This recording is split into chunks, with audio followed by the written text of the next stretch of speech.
मुल्तान एक ऐसा शहर है कि जिसने कई वलियों और बुजुर्गों का नूर देखा है। इसी वजह से इस शहर को मदीनतुल औलिया भी कहा जाता है।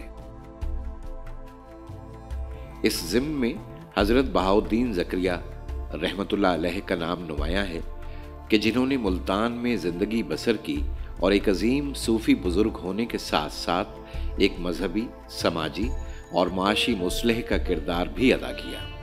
आप ही की अनथक मेहनत की वजह से देखते ही देखते मुल्तान अमन का गहवारा बन गया। पुरानी आप उठाएं सिक्के जो मिलते हैं उसमें लिखा होगा ज़रब मुल्तान दारुल अमान। मुल्तान को इन्होंने दारुल अमान बनाया। हिंदू भी आपके पास आके बैठते हैं, गैर मुस्लिम भी आपके पास बैठते हैं और सबको निगाह मोहब्बत से देखा जाता है। हजरत बहाउद्दीन ज़करिया रहमतुल्लाह अलैह के मज़ार के साथ ही तामीर करदा मंदिर इस बात का मुंह बोलता सबूत है कि आपने बरसगीर में मजहबी हम आहंगी और हिंदू मुस्लिम इत्तेहाद को फ़रोग़ देने के लिए अहम किरदार अदा किया। 800 साल तक ये मंदिर चलता रहा, साथ दरबार भी चलती रही, मस्जिद भी चलती रही। तो ये अमन आस्ती की सबसे बड़ी दलील है कि वहाँ मंदिर इतना बड़े पर हालात का मंदिर भी चले और साथ बहाउद्दीन ज़करिया की मस्जिद भी हो और साथ उनकी यूनिवर्सिटी भी हो, साथ उनका मदरसा भी हो और साथ हिंदुओं का मदरसा भी हो, दोनों चल रहे हैं। हजरत बहाउद्दीन ज़करिया रहमतुल्लाह अलैह का नाम आगे बढ़ाते हुए हजरत शाह रुकन आलम रहमतुल्लाह अलैह ने अपने दादा की तरह अपनी तमाम जिंदगी सूफी जिम्मेदारियों और उसूलों के मुताबिक बसर की और मुल्तान के लोगों को एक दूसरे के करीब लाने में नुमायां किरदार अदा किया। शाह रुकन आलम दादा पोता है, आपस में रिश्ता बड़ा गहरा है। तो अलबल्द सिर्रुल अबी वाली बात है कि जो हज़रत गौस पाक की तालीमात थी वो शाह रुकन आलम की भी थी।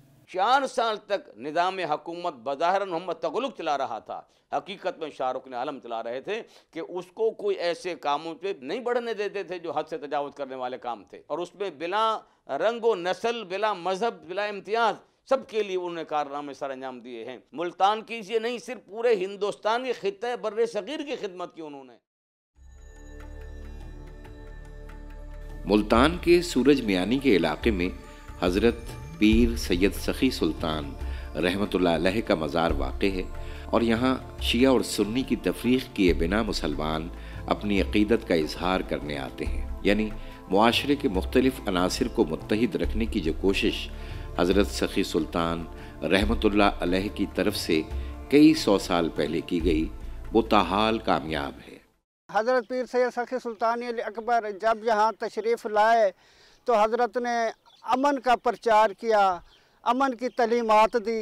अमन के हवाले से माशाअल्लाह जहाँ जितने भी अकवाम रहती हैं अमन से रहती हैं, एक दूसरे की खुशी गमी में जाते हैं। 14-15 शबान को उर्स होता है। उर्स के हवाले से मैं आपको बताऊं, पहले दिन जो खर्चा होता है वो साहिब सजादा नशीन का होता है। दूसरे दिन जो खर्चा होता है तमाम खर्चा जितना भी हो जाए अहले सुन्नत जमात का होता है। जहाँ हज़रत पीर सैयद सखी सुल्तान अकबर की तलीमात का सिला है, जहाँ अमन है और अमन से रह रहे हैं, जहाँ आज़ादारी भी होती है, शिया सुन्नी इकट्ठे होते हैं, यहाँ वाज भी होता है तो शिया सुन्नी इकट्ठे होते हैं, जहाँ ईद मिलादुन नबी भी होती है तो शिया सुन्नी इकट्ठे होते हैं।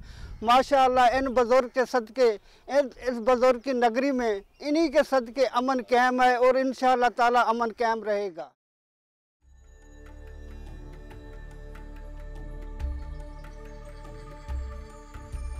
तकरीबन तमाम औलियाए कराम की ज़िंदगी का एक बड़ा मकसद फसादात और तनाज़ात से पाक एक ऐसा मुआशरा कायम करना था कि जो पुरअमन हो।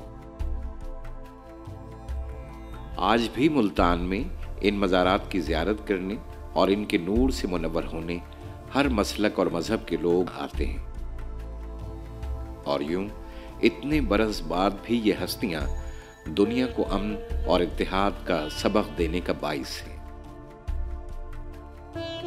इल्म दानिश के आला मुकाम पर फाइज तमाम सूफियाए कराम हमेशा अपने इर्द गिर्द की मखलूक के साथ खुश अखलाक़ी से पेश आए और उन्हें यही पैगाम दिया कि तू भी शम्स मैं भी शम्स।